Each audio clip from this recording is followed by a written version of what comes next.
in this human experience, the body is our vessel and it is also our teacher. When there is a disconnect from the body, oftentimes the way that the body is asking to heal that connection is through pain. And that's confusing because we've been taught pain is bad. I don't want to feel that. There's a part of ourself that's crying and it wants connection. It wants to be felt. It wants to be seen or heard.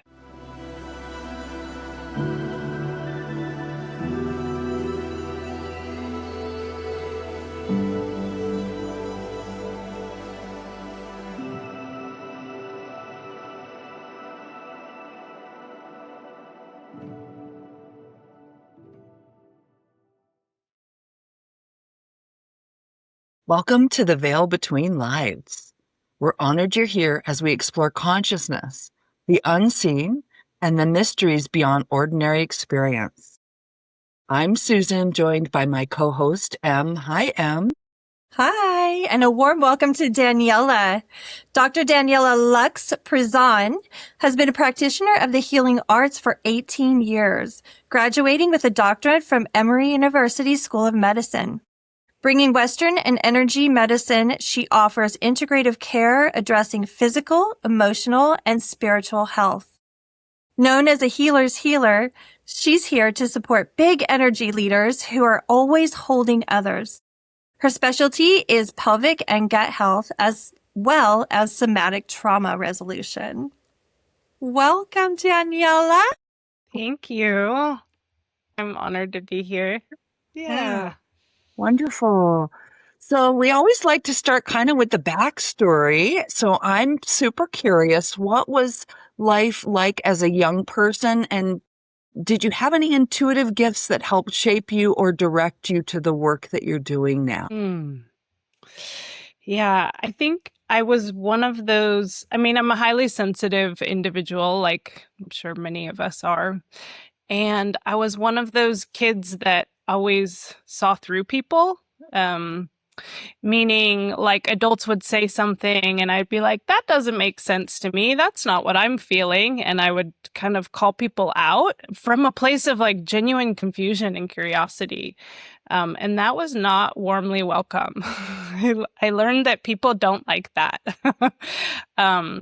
At least when I was a child, but I would, I would see things and I would feel things that other people wouldn't see or feel.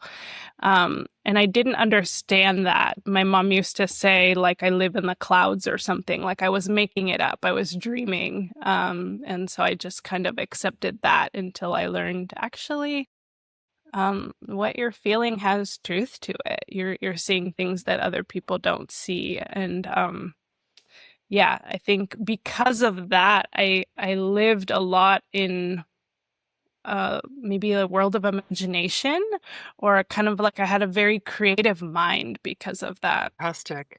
Yeah. I can relate to that, actually. Me too. Mm-hmm. How did all of that maybe kind of point you in the direction? Where did you get the first kind of inclination that you wanted to do the more physical work? I think that's kind of where it started for you before you started bringing in the spiritual aspects and the spiritual part to blend with your work. So how did you get into all of this? Like, what was the impetus that got you on your track for being a doctor of physical therapy? Yeah. I was an athlete from a very young age. I think maybe around 5 years old. I got a like ADD diagnosis, and my father, who's a biochemist, was like, I'm not putting my kid on this crap or whatever, sorry if I'm not allowed to say that, but he didn't want to put me on drugs. So he was like, all right, let's get you into activity. I got into ballet and soccer, and just, it was like, you're gonna run it out, kiddo. And yeah, so I was in sports my whole life from when I was 5 to, well, I still play sports. So I was always really enamored with the physical. When I was in my 20s, I got into competitive snowboarding, and then I got injured. I had a pretty bad accident, And that led me into physical therapy. And I went through the conventional route of physical therapy, which is not what I practice now. Um, but I remember at the time I was like, I could do this. And just feeling like because I was an athlete, I had a deep connection to my body. And that really helped me in a lot of ways. I relied on my body. I took care of my body. Part of my practice was tending to my body. And for, I don't know, at least the first 10 years of this journey for me, I had a very deep spiritual practice and I had my work, and they were in different boxes and realms of my life.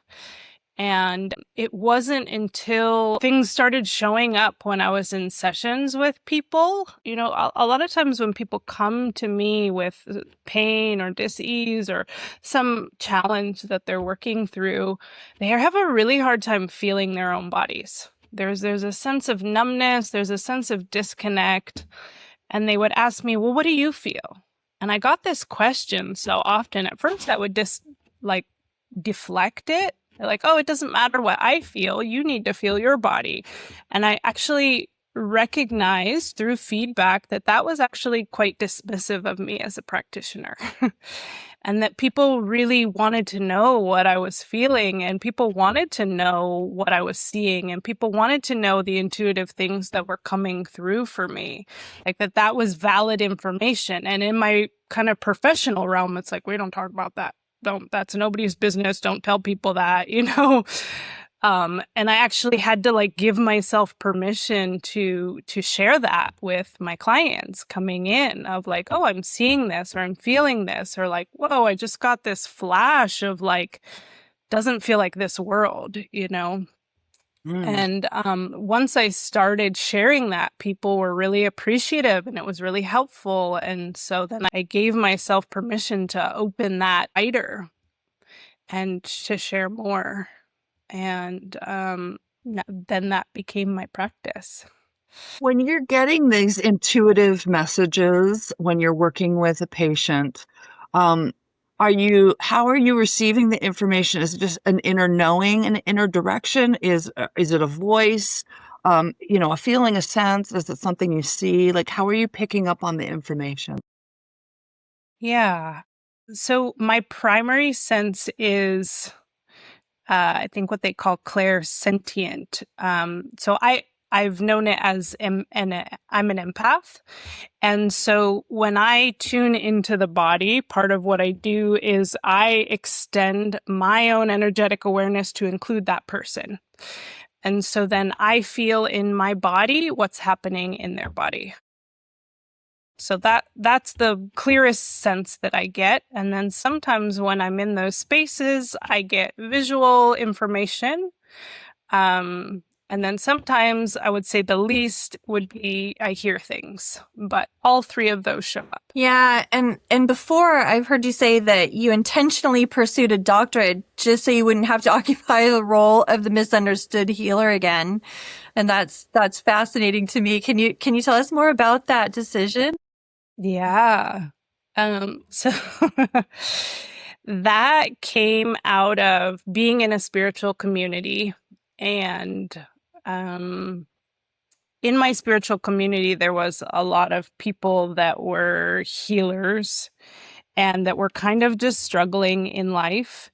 And I had a memory come through, this past life memory of being like this kind of old hag, this witch at the top of the hill that people would go to as a last resort. But I was also outcast from the community in that life. And so people would come to me for healing, but I did not get to be a part of the community because the way that I practiced was not accepted. And so I had people in my spiritual community that were like, oh, you got what it takes. You don't need to go to school and spend that money. You know, that's not going to get you anywhere. And I was like, I don't actually want to relive that experience of being outcast from the community. I want to be a bridge builder. I want to be in the community. I want to be working with, because in our society, most people, they want to go through their insurance. They go to who their doctor refers them to. That's their access to care. And I don't want to be the person that people come to as a last resort when they're like, oh, I tried 50 other things and now I'm really sick. I wanted to be like in the kind of Western medicine field and be kind of like weaving in. And so, yeah, I chose to get a doctorate. I chose to go the Western route. I really wanted to understand the foundation of anatomy and physiology and how medications work in the body and how allopathic medicine treats people. So I feel like it's this kind of thing when you really know the box, then you can work outside the box. But if you don't know what's in the box, it's harder to work outside the box. Exactly. Yeah, makes a lot of sense. Yeah. Have you ever had a experience in your work where there was a conflict maybe between your medical training and what you know to be true spiritually, like your inner knowing? Ooh, wow. Yeah. I think one of the biggest things that shows up there is that I am not a big proponent of surgery. To me, surgery is something that it's like, if that's what is absolutely needed for either life-saving or quality of life, okay. But I don't, I mean, elective surgery is really common in our medical world. It's like, oh yeah, no big deal, just get the surgery and it'll fix what's going on. And that includes like women having their wombs removed, or yeah, sometimes people go in for like an abdominal surgery and they come out and they're missing other parts that they didn't consent to. So I really see surgery as kind of a last resort. So when people come in and they're like, oh yeah, this doctor said that I'm going to get this surgery or da da da, I'm like, oh, even for things more simple like tendon tears. I come from an osteopathic perspective, which is the body is a self-healing mechanism. And the body will heal itself. I know that to be true. I've witnessed it so many times. And when people think, oh, this thing is, broken, like they treat their body as if their car broke down and they need to take it to the mechanic. But it's like, no, if we feed ourselves the right nutrient-dense food, if we get rest, if we move, like our body will heal. And so many times there's this idea that, oh, surgery is just this quick fix. And it's not. I have not witnessed that to be true. And so it's hard because, if that person went to their primary care medical doctor and that person recommended surgery and they're coming to me for what they call prehab, it's not really ethical for me to say, I don't think you should be getting this surgery. I think maybe you should try some other things. This isn't just easy peasy kind of like, oh yeah, they said I'll be golfing by next week. I don't know how many times I've heard things like that. And I'm like, wow. So what I try to do instead of saying, no, I really don't think this is the best route and there's other things that could be more gentle to your system than putting somebody under anesthesia, cutting them open, right? Going through that whole thing. I try to just educate them because I've learned it's not wise. If I don't want to be the witch at the top of the hill, don't ostracize the medical community, right? Right. Right. Yeah. The fine balance. Yeah. Yeah. And so just learning how to share my wisdom with people without kind of poo-pooing or putting down something that they've been recommended through the Western medical system. And it can be challenging sometimes. Yes. So what's your process with a patient? Like, how do you tune in physically and spiritually with the patient?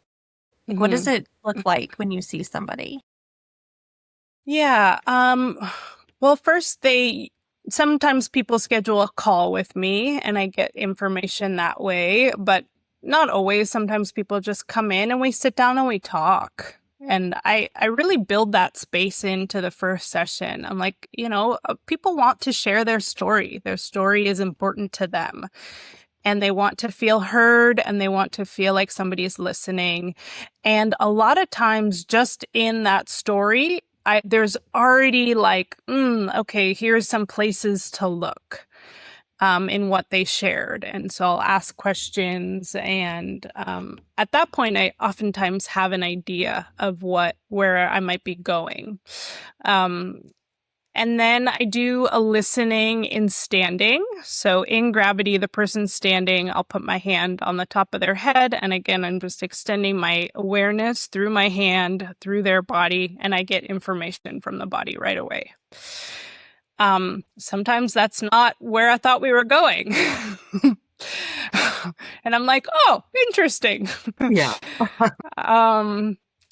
And then also I'll have the person lay down on the table, face up, and I will make contact with their feet, and I will do another listening through their feet. Sometimes I get the same information. Sometimes I get different information. But really, regardless of what the person said at the beginning, it's the listening that directs my treatments, my practice of care. So my role is to listen to the body, and the body will show me the treatment plan. Yeah. Sounds to me like you're becoming energetically in tune with your patient. Yeah. Yeah. Mm-hmm. I'm wondering, how much of an influence do you think the mind is on the physical body? Sometimes people talk about, oh, that's psychosomatic. This person's having a psychosomatic experience, not just a physical experience. So I'm curious, how much of an influence do you think that has on us? Yeah. I mean, I think psychosomatic is very real. And when people hear psychosomatic, their translation is, so you're saying it's not real. And I'm like, oh, no. It's very real. It's just that the problem or the issue isn't a physical one. It's related to beliefs. It's related to emotions. It's not related to, oh, you have a broken bone.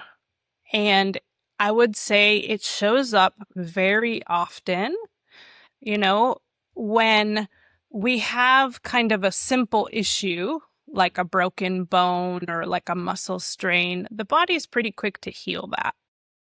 And when we have an issue that's not primarily just related to the physical, if there's emotional pieces, if there's pieces involving the mind or limiting beliefs, those are the physical manifestations that are harder to treat or clear.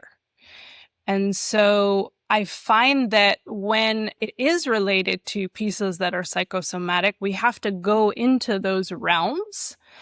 And sometimes, like when a client has been through a lot of conventional therapy, meaning talk therapy, they're really quick to like, oh, let me tell you all about my problems. And that's not where I'm going with it.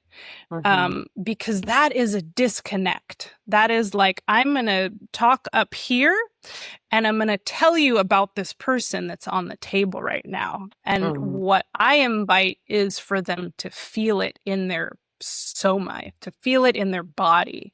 Psychosomatic, meaning like a psychological presentation that shows up in the body because it's been so repressed.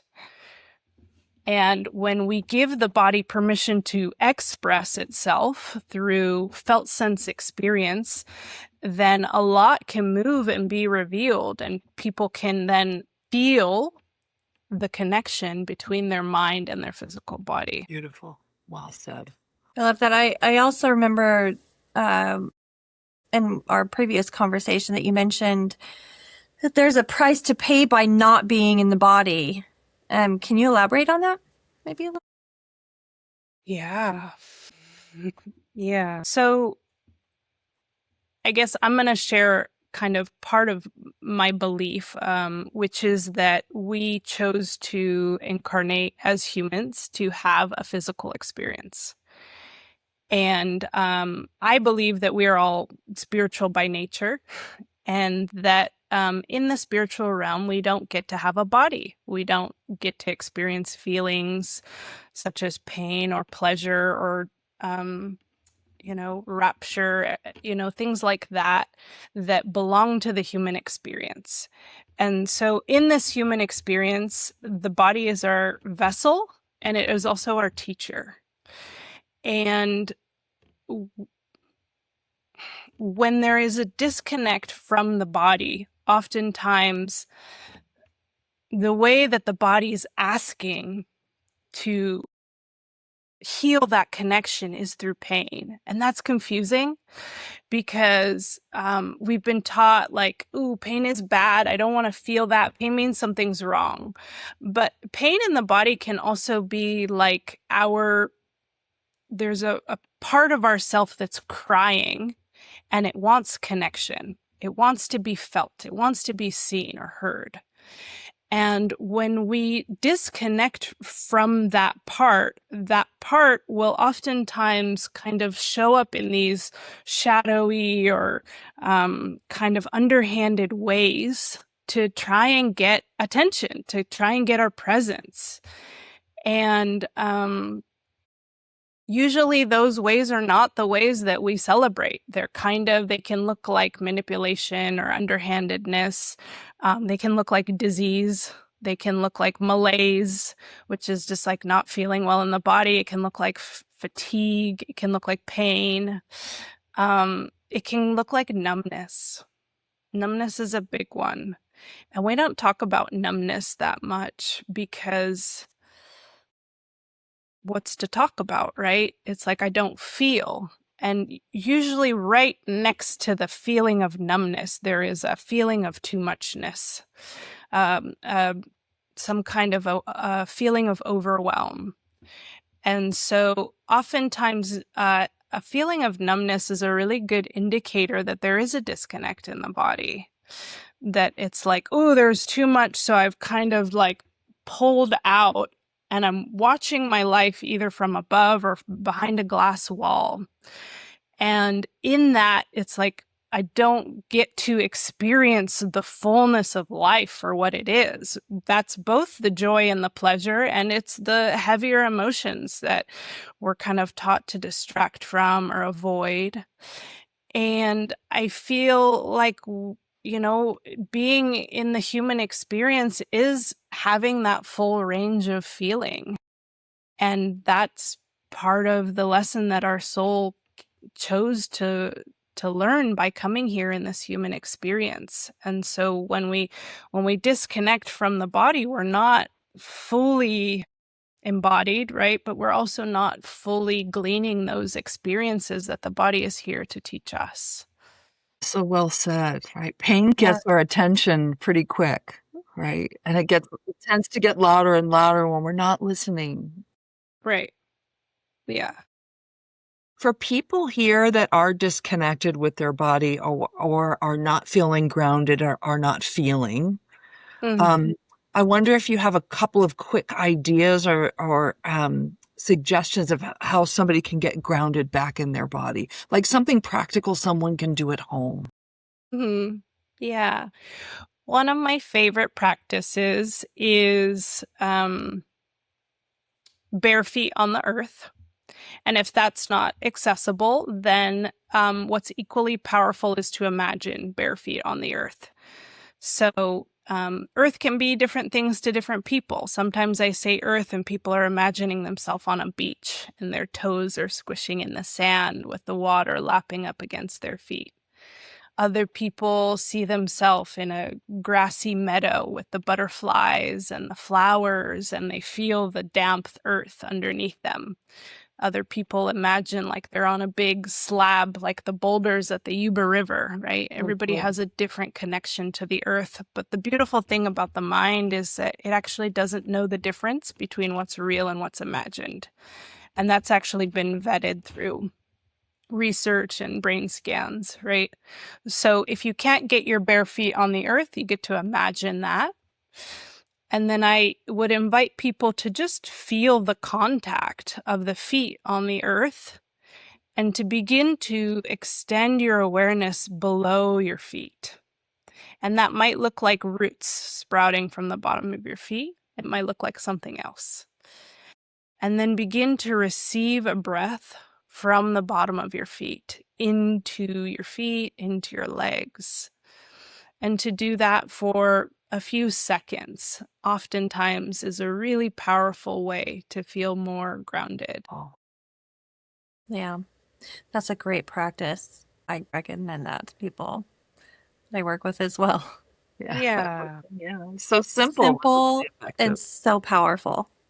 So I know we had talked about the person you were died about a year ago and your rebirthing process. And I wonder if you'd be open to sharing that. Yeah, I experienced a pretty big betrayal from my partner at the time, who thought I was going to spend my life with, had planned a future with, was helping raise his son, who I became very close with. And that life shattered within a very quick period of time when he cheated on me and got somebody pregnant. And that was the end of that relationship. I could have maybe chose to stay in it and fight, but I got a really clear message like, no, this is done. And actually, it was done a while ago, and you needed this level of betrayal to finally walk away because you weren't leaving on your own accord. You were staying in and fighting the good fight. And so I went through a death process of the death of who I was, that the person I was in that relationship, the person that I was showing up at, that person needed to die, that life was no longer on the table. And holding on to any semblance of that was really causing me suffering. And so I chose to, I call it like put on the death shroud, which is a conscious death of like shedding those layers and letting him go, letting that life go, letting who I was in that life go, with honor and reverence. And there was a lot of grief there, and there was a lot of anger there. But I knew that I had to do that. I knew that that part of me needed to die in order for me to choose life. And so about a year ago, went to one of my dear friends and sisters is a very talented breathwork facilitator, and she leads people through rebirthing. And I knew I needed to go be with her. So I went on retreat with her, and I consciously chose to shepherd myself into a rebirthing process, which looked like really honoring all the parts of me that were like, I don't want to be here anymore. I don't want to do this. I'm like, that's okay. You can go home now. You can go home now. But I'm choosing to stay. I'm choosing to be present. I'm choosing this life. And I had this really powerful visual. I mean, in the process, I remember going into a really long breath suspension and going into the felt sense of just like kind of composting into the earth. And then from that, like this seed sprouting a flower and like coming back fully into my body, like I was like in this little astronaut suit. and really just choosing life again. And in that, reflecting on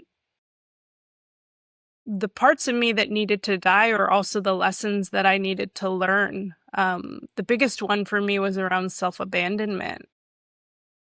The ways that I was self-abandoning to stay in this particular relationship, the ways that I was staying small to stay in this particular relationship. Like, all those parts of myself didn't have permission, that I was now like, okay, these other parts are return to sender. I gave them permission to go home, and that I was choosing to sprout this life where I was going to be a bigger version of myself, to give myself permission to take up space and to do really empowerment work with women.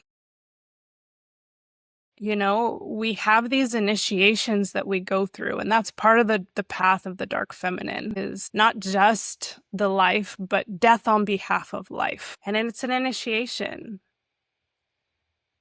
And choosing death so that I could really live my purpose, why I chose to be here. Yeah. Yeah, that's very moving to me because I have been through that process, but also I just feel I feel for all the women that go through these experiences and don't give themselves the opportunity to truly experience healing. Yeah. Yeah, it just kind of gave me a misty moment. Yeah. And I'm so grateful to have been through that process, and I'm really it's beautiful to see that you gave yourself permission and you loved yourself enough to walk through that. It's just I don't know, I'm very moved when women choose themselves. When you choose yourself. Yeah. And I remember there's something that stuck with me that we just recently had a conversation with someone who said something, and it might not be word for word, but she said, sometimes when you choose yourself, you have to unchoose someone else. Yeah. And it's a process. It's a huge process. Yeah. And I think that this kind of also, I think this is a good way to enter into discussing. This is a good doorway into really talking about the dark feminine. I know you do a lot of work around that. I know there's a lot of talk about the divine feminine right now. And for our listeners, first, what is the dark feminine? And secondly, why is it important that we work with it? Yeah. And I do want to say, like, I don't necessarily see the dark feminine as separate from divine feminine, but that oftentimes when we talk about divinity, it is with the absence of the dark feminine. And to me, the dark feminine is just as much divinity as the light feminine is. And she's not bad or she's not evil, which is what kind of we've been told by society. But it's the aspect of the divine feminine that belongs to the mystery rather than visible, right? She's not in the light, she's in the darkness. And she is depth rather than surface level. She's presence rather than performance. And really, I think about it in working with the body specifically because she is density in matter, right? The light feminine can be very etheric, very like maybe heart and above, and the dark feminine lives heart and below. She is the great below. She is the hidden. She is the unknowable in some ways, but not like morally bad or reprehensible, which is what, we've learned about her from society. But she is like the fertile void from which everything else is created from. And to know the dark feminine is to know your own depth. And in that way, like, she is the path to healing through the body, because she's our lower chakra, she's our roots, she's our sexuality, our pleasure, our creation. She is our center of power, right? But she is also, in my experience, the greatest source of love I've ever known. One of my introductions to the dark feminine was through, in the Mesoamerican tradition, they call her Tlatzolteotl, which translates in one way to filth eater. But when I talk to a local kind of Mexica or Mexican indigenous man who really studies the deities, he says, no, that's a mistranslation. She is, he called her she who transmutes everything through love. And in this way, she's depicted with these dark lips. And you'll see a lot of the dark deities, they have a dark face or they have dark lips, as an emanation of the dark feminine. And it's because she transmutes everything she comes across through her loving acceptance of what is, in that way that she doesn't see kind of the degenerates or the prostitutes or the homeless people or things that our society like casts as lower. She doesn't see it in that way. She sees all humans, all life, as equal of love. And through that love, there is, through her unconditional love, which is the love of the divine feminine, but of the dark mother, this unconditional love, she offers transmutation. There's an actual alchemy that changes that suffering through that unconditional love into something else, into a different experience. And that's more like the spiritual lens of the dark feminine as I see her than maybe like the practical one. That is so beautiful. I was going to say that one of the depictions of this goddess is like she has her legs spread open, and she is like the original kind of word of whore is not somebody that prostitutes themselves, but as a holy being. And she's like, give me whatever you have to give me. I can transmute it through my love. And it's like her legs are open and she's just receptive.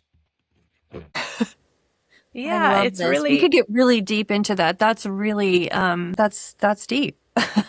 yeah, it's deep and it's empowering. Yeah, these are the things that we just don't allow ourselves to explore and know and understand. Mm-hmm. Because we've been shamed, because we've been, taught something different. Mm-hmm. It's been instilled in us. Yeah. Dare I be so bold to say patriarchy. Yeah. And control, and Yeah, and one of, like, I can go into traits of the dark feminine, which is sometimes easier to, like, relate to than the kind of spiritual aspects of it. But one of the traits of the dark feminine is just, like, radical authenticity. She knows what she feels, she knows what she wants, she knows what she desires, and she goes after it. Like, she's just, like, yes to life, but also, like, no to what's a no. Like, there is no like, oh, be nice, be polite, right? That's more kind of, maybe you could say light qualities, but you could also say those are shadow qualities of the light feminine. But the dark feminine knows what her yes is because she knows what her no is. And that's something that I'm really like wanting to bring back into current day because it's so important. It's so, I mean, my experience of a woman and so many others is like we were taught to override our no. Like, oh, don't rock the boat, be nice, be polite, don't upset so-and-so. So just like override your own boundaries. The dark feminine, no. She knows what's a no, and it's a no. And if you cross her boundaries, yeah, you might meet her anger. But it's a holy anger that says, my body is sacred. My life is sacred. You don't get to trespass on me or on this earth or to any of God's living creatures. Right? I wonder if there's a relation to a rising of the dark feminine during the menopause period. That would be, what are your thoughts on that? Because I not only myself, but many other women that I've spoken with in this process, I hear this and it resonates very strongly with the process. Yeah, right. Yeah, I think that when women go into that initiation so the dark feminine is all about initiations. It's not about like coddling or comfort, right? It's about like, this is an initiation. And sometimes that looks like a death and a rebirth. And sometimes it looks like, you're leaving your, whether or not you choose to be a mother. We have like kind of the archetypes of maiden, mother, crone, but I could also say like maiden, warrior woman, crone. For those that didn't choose to be a mom in this lifetime, you still go through that initiation. And when we go through menopause, there is a leaving behind of the younger version of self that is maybe cares more about what other people think or cares more about what society thinks or is still kind of waiting for permission. And the crone or the wise woman, she knows who she is. She doesn't need anybody else to tell her. And so when we are really clear in ourself of who I am and why I'm here, there's less of a need to like placate others. And there's more of this clarity on like, this is what I'm here for. This is who I am. And this is my mission. And one thing that I've found really interesting is that humans are one of, I think, 3 either creatures or 3 mammals that actually go through menses. The others are like maybe whales and elephants or whales and dolphins, like really intelligent creatures that cease their menses, cease being able to procreate. And it's like, well, what's the reason for that? And you can look at it from a lens of like, well, it is so important to have wise women who really like see, right? They see things from a different lens or a different perspective in the society, that they cease their menses, they cease being able to procreate because that is no longer their highest function. Their highest function is to be the elders and the wise women that have this like really both a clarity and are really attuned to the cycles and the rhythms of nature and like knows the community and knows the needs of the community. And so that their gift is that. Their gift is that clarity and that like, I know who I am, I know what I stand for, and I know what I don't stand for. Beautiful. When we go through this initiation that we're talking about right now, any initiation, but specifically this one, when we are leaving a part of our old self behind, I'm wondering where grieving the old self or grief comes in with the process of that evolution. I feel like it's woven in through the tapestry of that. And it's not something we can bypass. So it's like as we shed layers of the part of us that's no longer either authentic or serving us, there is grief in that loss. Even if we're coming from a place of I'm choosing this, I know that this isn't right for me, there's still grief in that loss. And with every layer, there's grief. And the grief, I've heard in some indigenous cultures, they say when we are grieving, we are closest to God. And I feel like I've experienced that in my own journey. I'm wondering if shadow work plays a part in the dark feminine. Is there any connection at all with how those might be interwoven or connected, or maybe not at all? I'm really curious. So the way that I see shadow work is shadow is all parts of ourself that we have rejected. That either somebody that we care about or society was like, ew, or ick, or no, that's bad, that's not good. But it's inherently part of ourself, right? So we can't cut away part of ourself and feel whole. It's not possible. And so shadow work is reclaiming those parts of self. If any of you are familiar with IFS parts work, it's the exiled parts. It's reclaiming the exiled parts. And one of the ways that our shadow shows up when we're not aware of it is we see it in everybody else. They call that projection, right? And so when I think about the journey with the dark feminine is like, ultimately, we want to have full range between light and dark. One is not better than the other. One is not more holy than the other. It is like being able to experience the full range through light, through darkness. I feel like the esoteric traditions understood this well. And as somebody who grew up in the 80s and the 90s, like the yin-yang symbol was a really powerful one in that, like, there is light, there is darkness, there's light in the darkness, and there's darkness in the light, and all of that create the whole. And part of shadow work is reclaiming our wholeness. Yeah.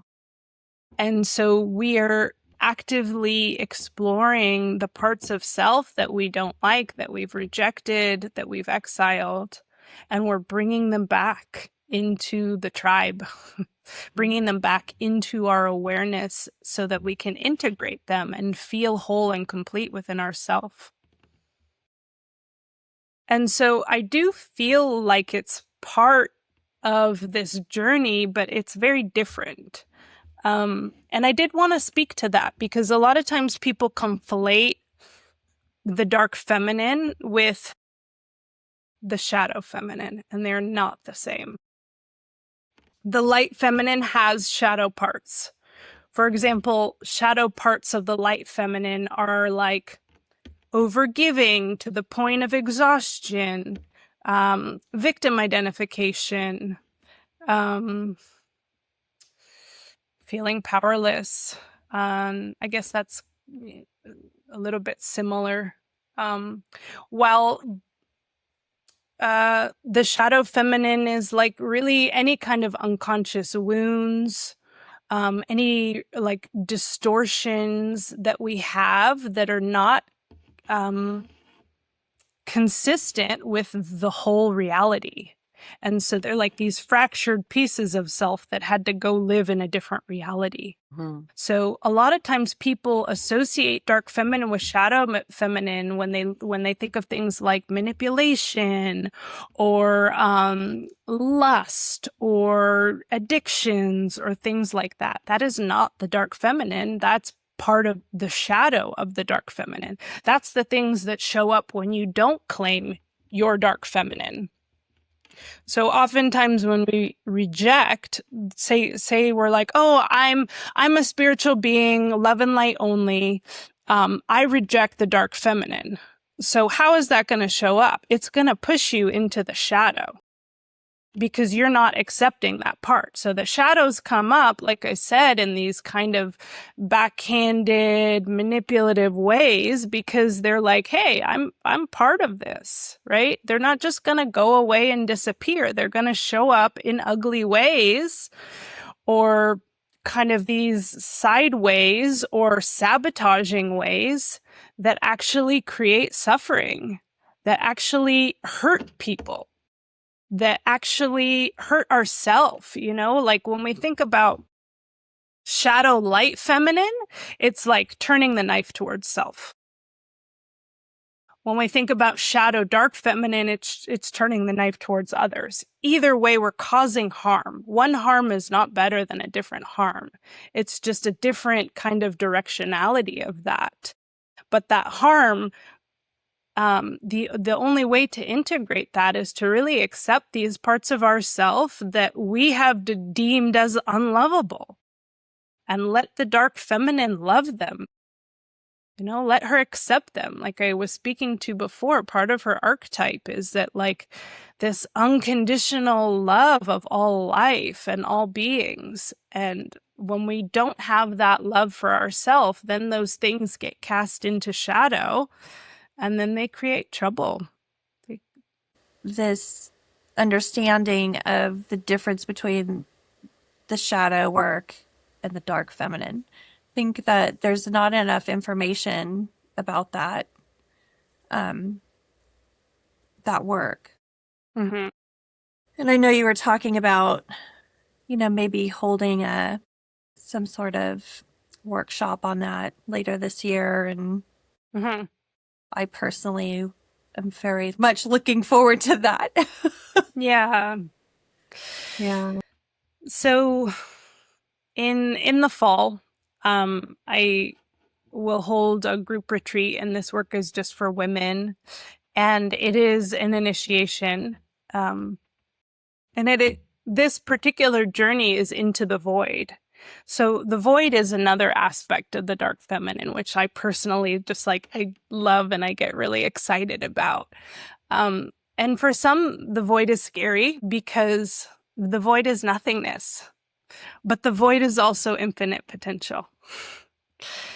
The void is the womb space from which all of life is created. And so when we take the journey into the void, to me, it's like a going home. It's a replenishing from that infinite potential place and bringing that energy back into our life. And it is such a powerful initiation. And we go through different aspects of emotional release and doing some inner child work. And I do get a little bit into the like more depth of explanation between light feminine, dark feminine. And I love to use archetypes because archetypes are universal. They span through time and space, where people really understand the energies that come with archetypes. To explain where people are like, "Oh, I'm not dark feminine. No, I don't do that." And I'm like, "Well, maybe are you in the shadow of it?" Mm-hmm. Right? And then people start to see themselves and they're like, "Oh, okay." How would somebody know, or what indications could somebody start to be aware of that they should be working with the dark feminine? Like what kind of things might be coming up in life that would be like, oh, ring my bell. This is ringing my bell that I need to work in this area of my life. I bet there's some things that stand out. Yeah, I love that question. I feel like if your body is pinging you with any kind of like pain, body, or dis-ease, that is an invitation that the dark feminine's calling you. Digestive issues is a big one.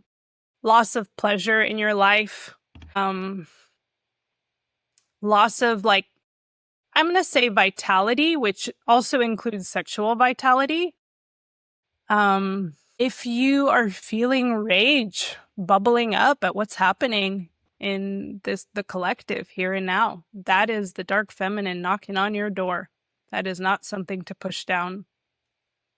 And the way that I work with rage is really embodied rage. Like we stay in the body and feel it. It's not like let's go into some big catharsis where you dissociate and leave. That can be re-traumatizing. Yeah.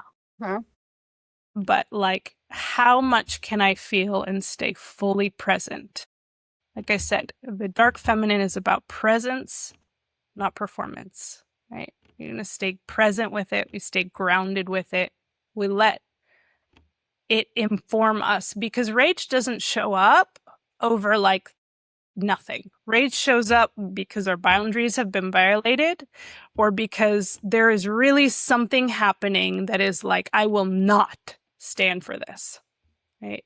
And there's a lot of things we could point to where that might be showing up. And that is an invitation to really go in and give yourself permission to feel that, because that is our embodied power.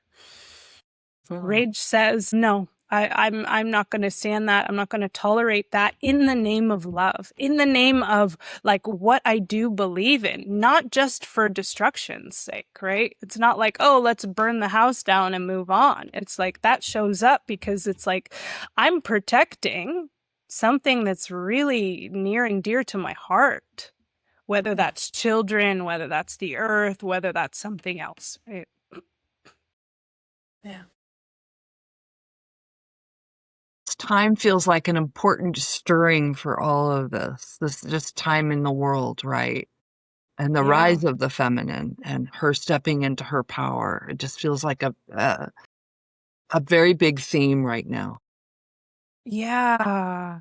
It feels like that time that's really inviting not just women to step into their power, but also men to step into their embodied feminine, because it's not just women that have a dark feminine. Men have a dark feminine too. When we really look at it from a tantric or an esoteric perspective, it's like we want to have, like I said, full range, which is access to light and dark, access to masculine and feminine. It's all a part of who we are, regardless of what body we're in. There is the dark feminine has been outcast from society for, at least 3,000 years.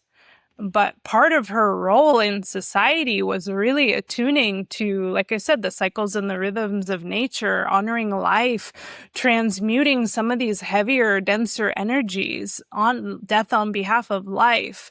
And so, it's not just women that we're inviting into our power. It's also like men into a form of embodied power that includes presence, that includes grounded embodiment, that includes there's part of the arc of like men wanting to be good guys is like conflating a good guy with a nice guy, and they're not the same thing.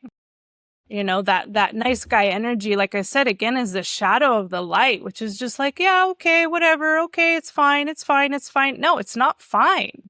What do you believe in? What do you stand for? Because if you really stand for that, sometimes it's not going to look nice.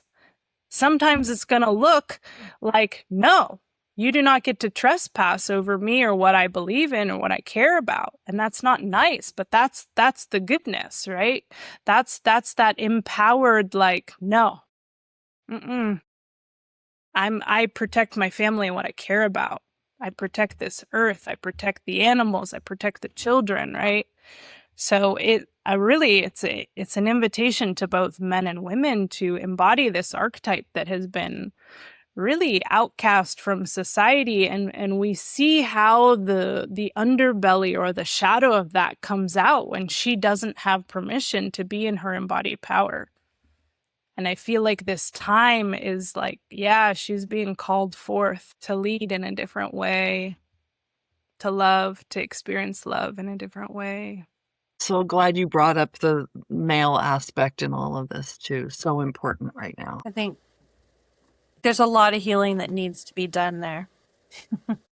Yeah, for both men and women. I think there's a sadness in my heart when, a lot of the upbringing of men of our generation was not, let's show you how to be like good, solid, like masculine, embodied masculine. It's like, don't be a woman. Don't be like that. Yeah. Yeah. Yeah. Don't cry, don't feel, don't, and then there's like a disconnect, and there's, what I hear is like there's really a loneliness epidemic from in the men, because they don't have permission to connect with each other like the way that women do. And I have genuine sadness about that.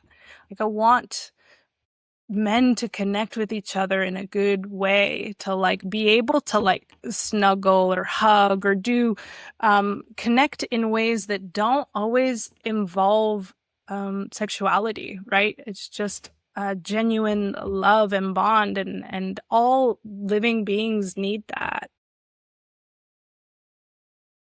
Or even to just open up and communicate fully right? Yeah. And Mhm. it just seems to be, there always seems to be this manly barrier Right. to really open, authentic conversations talking about how they're feeling, Yeah. what they're experiencing.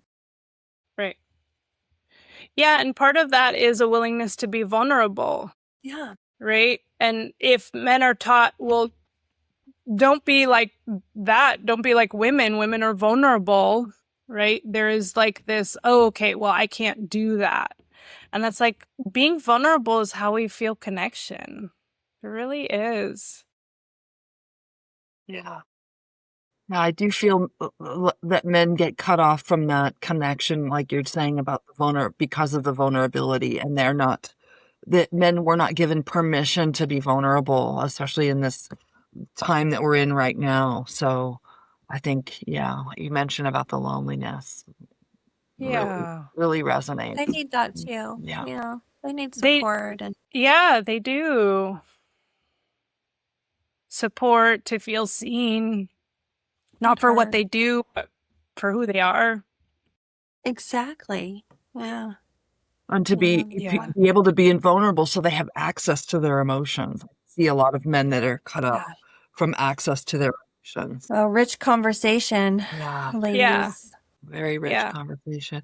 I had a closing question that I had prepared for today, but because this part of the conversation has been so rich with Hmm.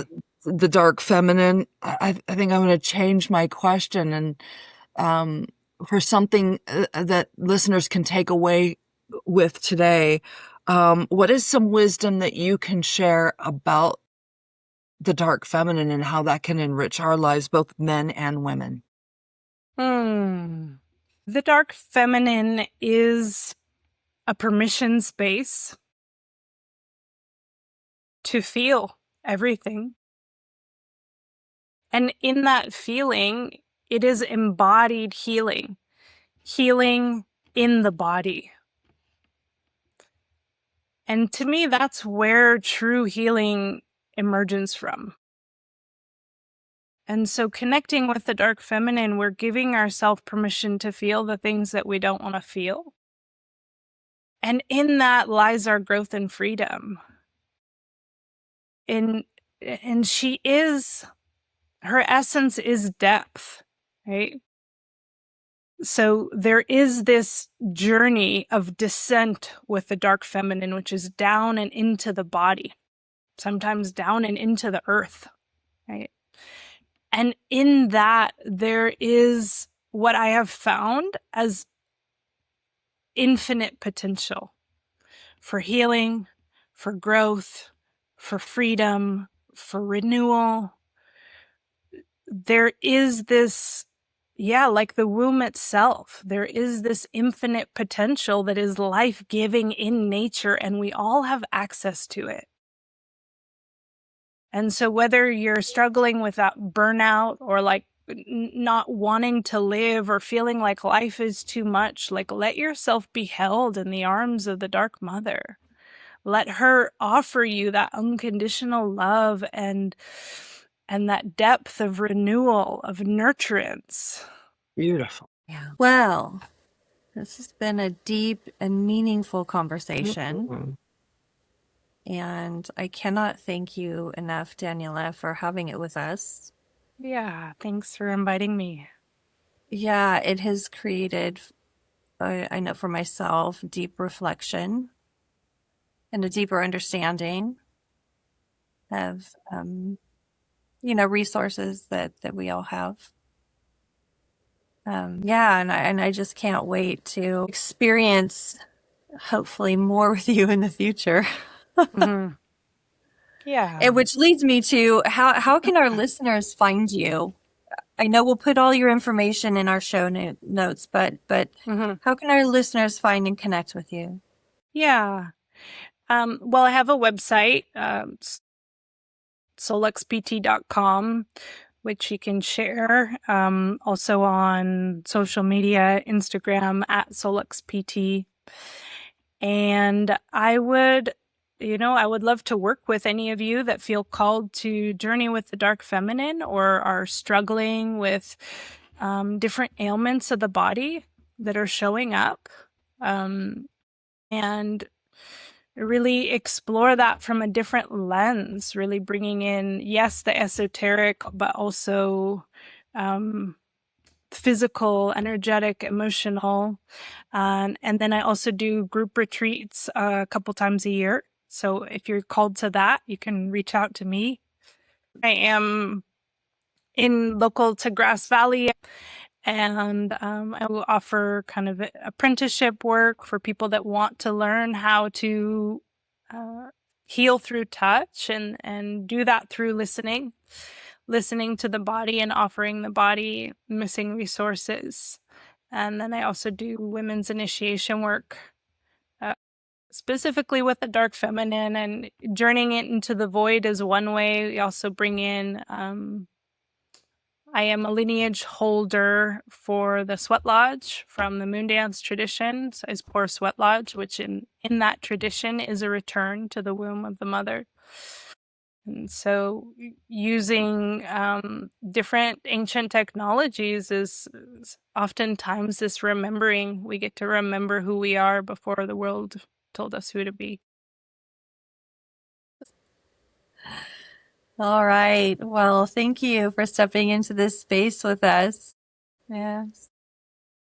And for our listeners, if you feel nourished or inspired by the Veil Between Lives, please subscribe, like, share, comment, or leave a review.